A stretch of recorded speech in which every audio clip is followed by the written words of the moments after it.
Olá, o Pauta Aberta está no ar. Hoje é sexta-feira, 5 de junho. Obrigada pela sua audiência e companhia. Muito obrigado por você estar junto com a gente. Vamos juntos até às 4 horas da tarde.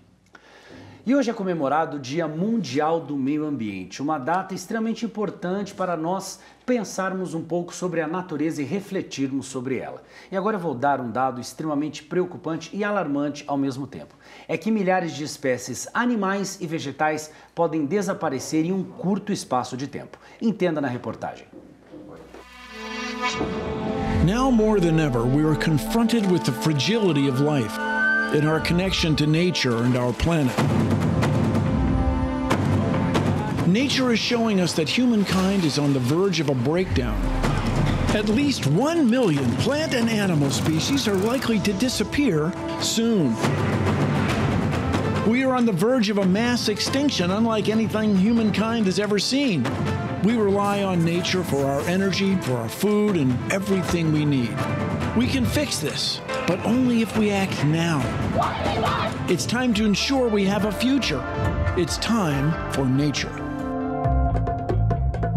Wake up. Wake up. Wake up.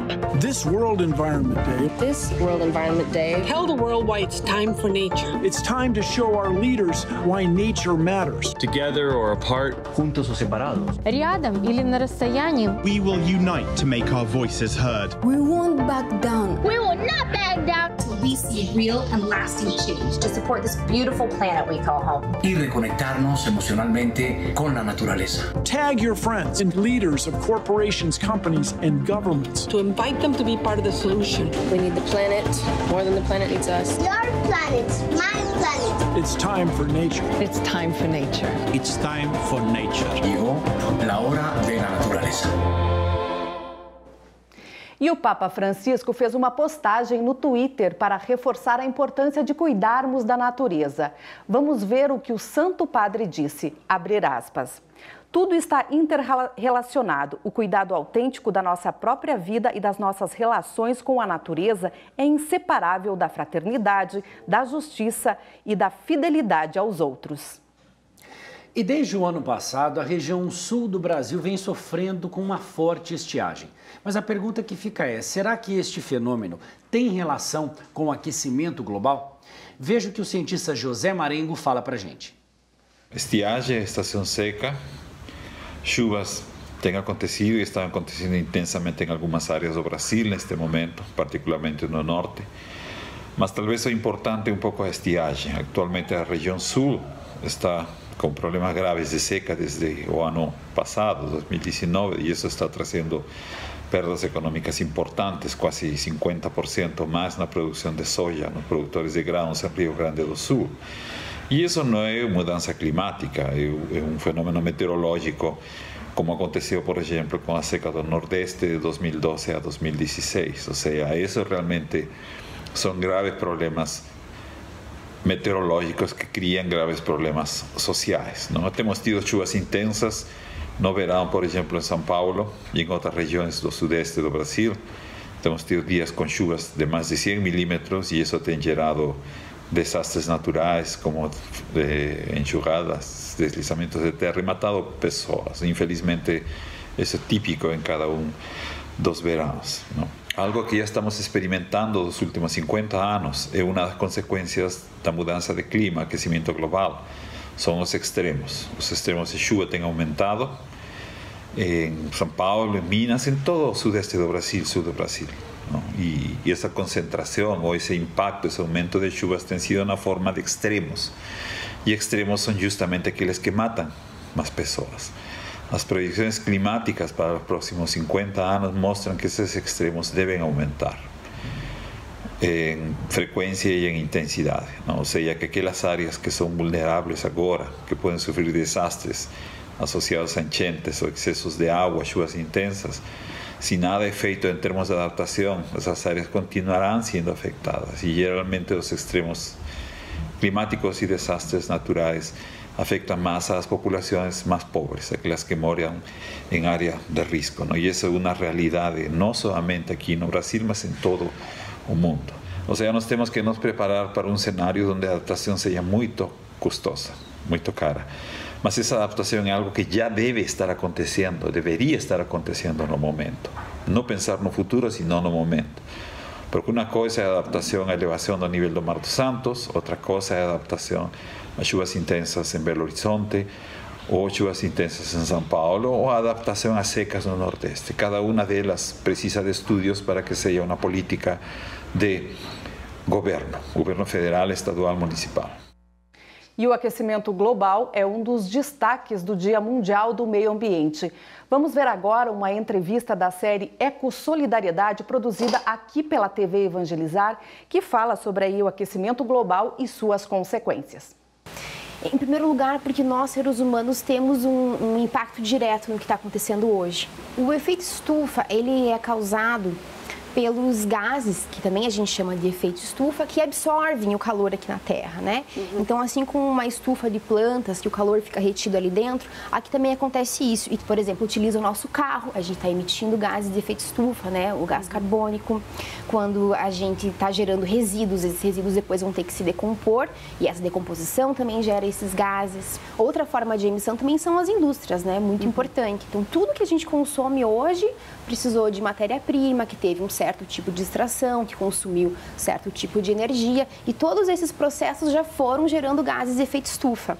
O desmatamento no Brasil é um fator muito importante, justamente porque as florestas, elas têm esse papel de absorver o carbono, né, da atmosfera. E, além de tudo, a mudança do uso do solo da terra, que possivelmente, muito provavelmente será para a criação de gado, também vai gerar gases de efeito estufa, né? A fermentação entérica que a gente fala, o subproduto da digestão do gado gera muito metano, né? E o metano, ele tem um potencial de impacto em termos de aquecimento global muito superior, inclusive, ao gás carbônico. E a gente pode parar para pensar, agora falando um pouquinho sobre soluções já, né?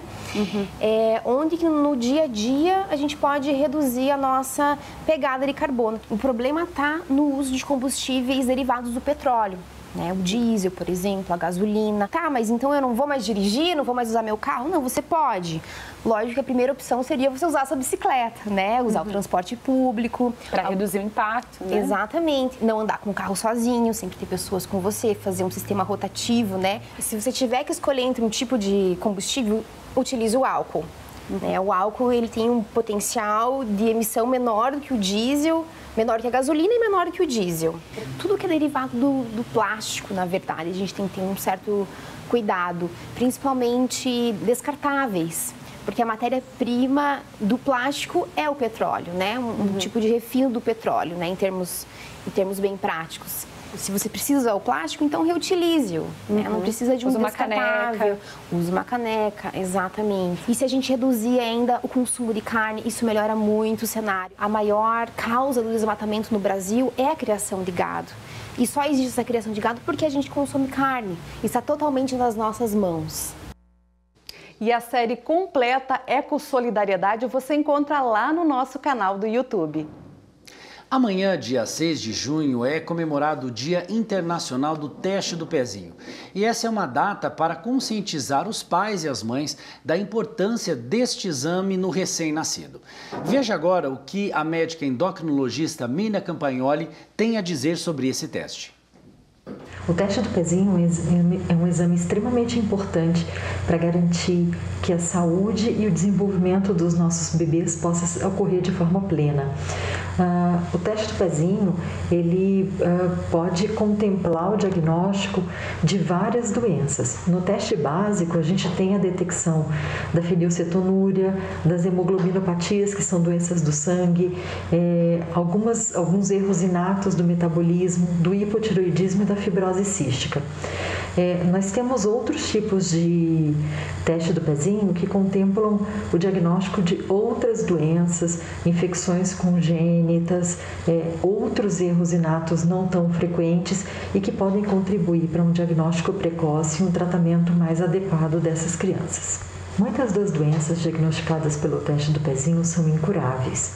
Mesmo assim, a grande maioria delas tem um tratamento que minimiza ou até consegue balancear de forma completa o metabolismo da criança.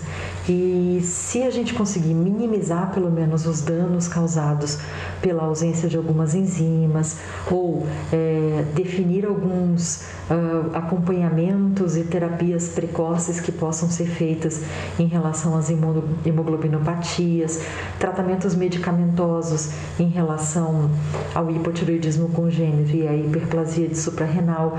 E isso permite que as consequências para essa criança sejam minimizadas ou até ausentes no decorrer da sua vida.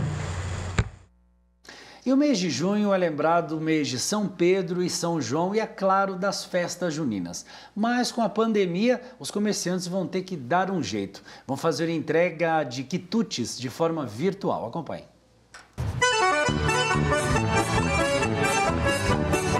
Aqui no DF e também em vários outros estados do país é forte a cultura do São João. Para igrejas e paróquias, a festa junina é uma das mais importantes do ano. É quando se reúne a comunidade e quando é possível arrecadar recursos para a igreja e seus projetos. Com a pandemia da Covid-19, toda essa tradição teve de ser reinventada. O arraial da paróquia Nossa Senhora do Lago, em Brasília, é famoso há décadas. Festejos sempre lotado, música, campeonato de quadrilha e comida boa. Neste ano, não pode deixar para menos. Como vamos organizar? Pensamos sim em chegar à casa de vocês, já que você não pode ir à igreja, a igreja vai à casa de vocês. O terreno para o arraial virtual já foi escolhido. A festa é no próximo dia 7 de junho e a promessa é de que a comunidade participe de tudo por meio de uma plataforma online. Além dos shows que nós estaremos fazendo com forró bastante animado, nós estaremos trazendo também a oportunidade de você pedir o alimento delivery junino, o cardápio junino até a sua casa. Na paróquia Santo Antônio, no centro da capital federal, teve galinhada delivery neste fim de semana. Dava para buscar de carro também, um drive-thru no estacionamento da igreja. Foi um sucesso. Obrigada! E os derivados de milho? Aquele bolo fofinho, sem contar a cocada, a canjica. Esta chefe de cozinha promete entregar todas essas maravilhas em casa e manter a tradição viva em tempos de pandemia. Na nossa caixa do Lampião, nós temos galinhada, arroz carreteiro, caldo verde e torradinhas para acompanhar.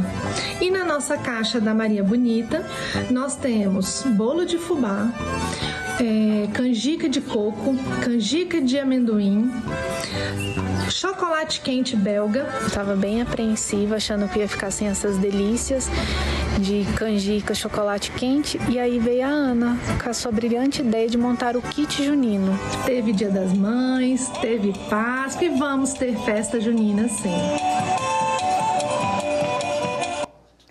E falando em festa junina, no próximo dia 19 de junho, às 7 da noite, o padre Reginaldo Manzotti realiza o Arraiá do Vigário, com transmissão ao vivo pela TV Evangelizar e pelo YouTube do padre Reginaldo Manzotti. O Arraiá terá comidas típicas e convidados especiais.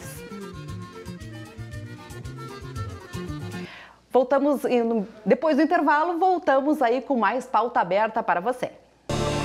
E neste sábado, você não pode perder o segundo episódio da série Ó Minas Gerais.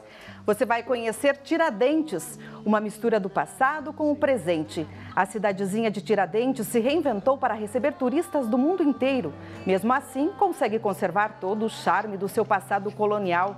Você também vai conhecer um pouco mais sobre Caeté, uma das mais antigas cidades mineiras. A pequena e tranquila cidade retrata bem o passado de Minas Gerais. A cidade se encontra aos pés da Serra da Piedade, que é considerada um importante marco turístico, religioso e ambiental do estado, cujo topo abriga o Santuário de Nossa Senhora da Piedade, padroeira de Minas Gerais. Então, lembrando que o segundo episódio da série Ó Minas Gerais é neste sábado, às 9 da noite. Você não pode perder. E a gente volta a falar de um assunto que está muito comum nesta época de pandemia, que é o home office, né? Você trabalhar dentro de casa. E as empresas parecem que estão adotando realmente esse estilo de trabalho. Acompanhe. A Alana está há quase 3 meses assim, trabalhando em casa, estilo conhecido como home office. Ela é funcionária de uma empresa de tecnologia e até agora só viu vantagens. Quando eu sento para trabalhar, eu esqueço todo o resto que tem em volta. Então não tem barulho, não tem gente conversando, ou muita gente me chamando. Eu estou sentindo que eu estou rendendo mais. Mas o começo não foi tão fácil. Ela teve que se adaptar. Eu tive que impor para mim horários.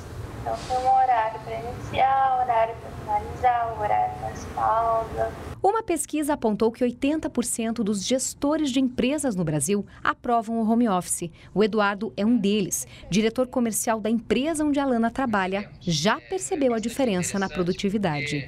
A gente percebe que a produtividade do pessoal, do nosso pessoal, né, trabalhando em casa, ela está aumentando. E nós sabemos exatamente os porquês, Fabiana. É justamente porque no modelo físico você tem algumas distrações no ambiente, né? Até aquela questão das pessoas conversarem, se encontrarem no corredor, né? Muitas vezes, para você cumprir uma agenda, você precisa se deslocar fisicamente até o local para encontrar aquela pessoa, encontrar um possível cliente, né? Ou que essa pessoa venha até a tua empresa. Então, a gente tem essa perda de tempo justamente nesse deslocamento físico. Para o gestor, o retorno positivo dos colaboradores mostra que é possível manter essa forma de trabalho. Fazer com que talvez metade das pessoas vão trabalhar fisicamente, metade fique em casa, criando um revezamento onde todos os colaboradores possam se beneficiar disso. A gente percebe que a questão financeira é importante, mas principalmente a satisfação pessoal das pessoas em estarem conseguindo produzir, mas estarem também perto de suas famílias, mais perto, ou seja, dentro das suas casas, né? Isso tem aumentado a satisfação e eu acredito que a produtividade é proporcional a essa satisfação.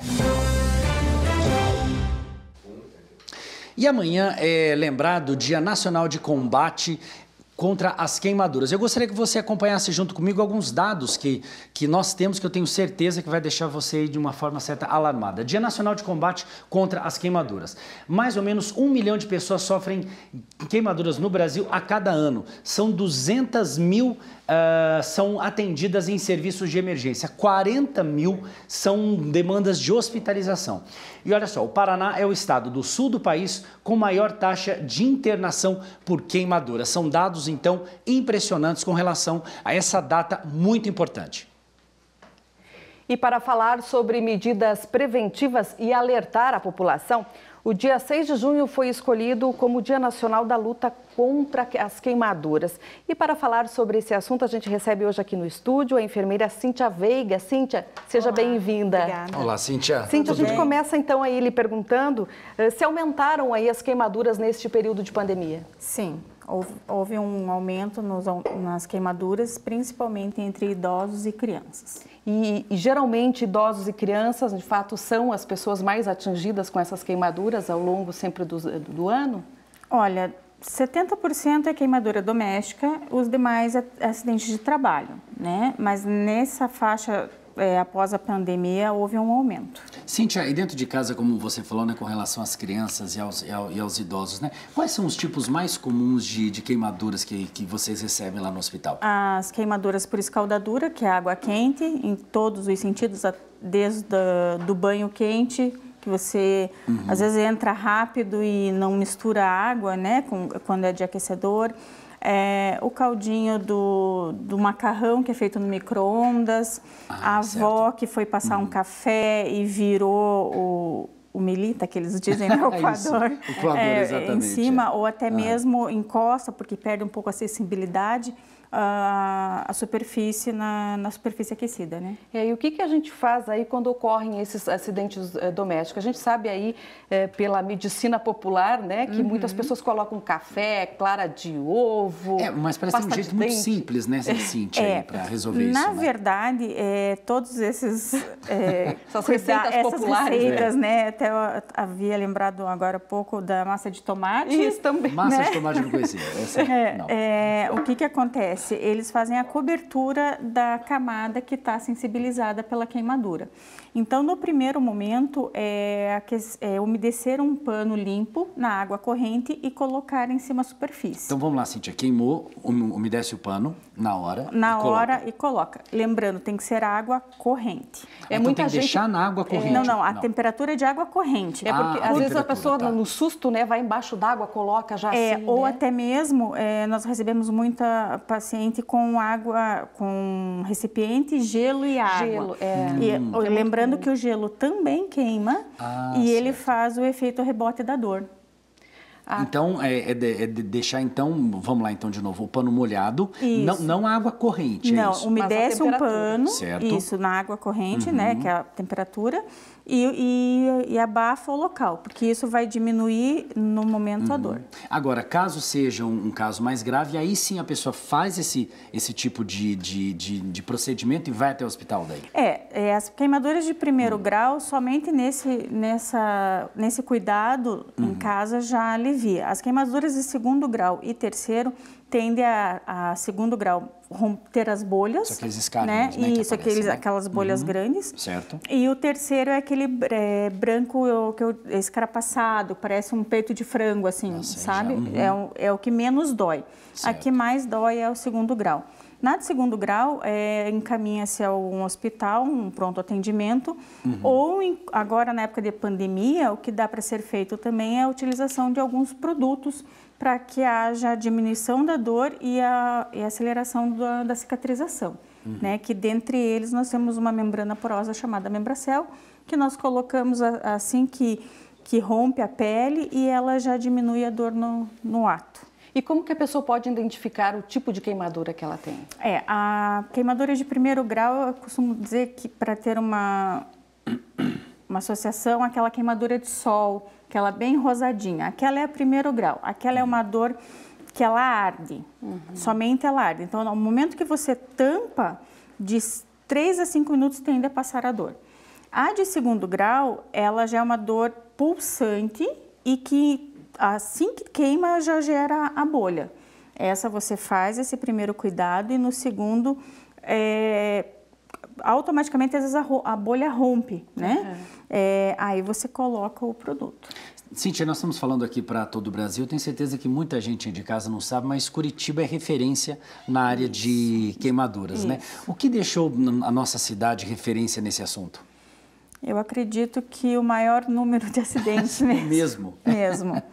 E o nosso sistema, ele é centralizado. Certo. Então, até as UPAs, pronto atendimentos e os demais hospitais, eles sabem que existe um hospital de referência. Então, eles não fazem um tratamento paliativo, eles encaminham direto. Cíntia, já pegando carona também, existe a questão do banco de pele, né? Que muita gente nem sabe que existe. Isso. O que é exatamente o banco de pele? E a pessoa pode doar uma pele, exemplo, como se doa leite, como se doa sangue ou não? Não, na verdade, o banco de pele é o quarto do Brasil, o primeiro do Paraná.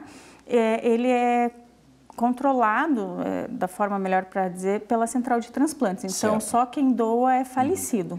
É falecido, certo. Entendi. Tá. Cíntia, como a gente está falando aí para todo o Brasil, a gente tem regiões aí que tem o sol o ano inteiro, né? A gente retomando um pouquinho as queimaduras de sol. Então, quem tem uma queimadura de sol, fazer compressa com água de temperatura ambiente, da água corrente. É recomendado passar alguma loção, alguma coisa na pele, assim, para queimadura de sol? Existem os pó-sol, né? Eles não são tão efetivos na hidratação dessa célula danificada. Então, seriam mais produtos que tenham um pH neutro e que façam uma melhor absorção, não óleo, mas mais loções. Tá certo. A gente gostaria de agradecer bastante aqui a presença da enfermeira Cíntia Veiga. Nós estávamos falando aqui que amanhã, sábado, é o Dia Nacional de Combate na luta contra as queimaduras. Cíntia, muito obrigado por ter aceito o nosso convite. Tá certo, gente. E nós vamos encerrando o programa de hoje falando de música. E é claro, gente, música é o que aquece o coração, aquece a nossa alma. Você vai ver aí um grupo que fez uma música pensando no fim da pandemia, mas não só no fim da pandemia, no fim da discriminação, do ódio e da falta de amor entre as pessoas. Muito obrigado e até segunda-feira. E lembrando que você pode rever este programa e outras reportagens no YouTube da TV Evangelizar. A gente se vê na próxima segunda-feira. Tchau, bom final de semana.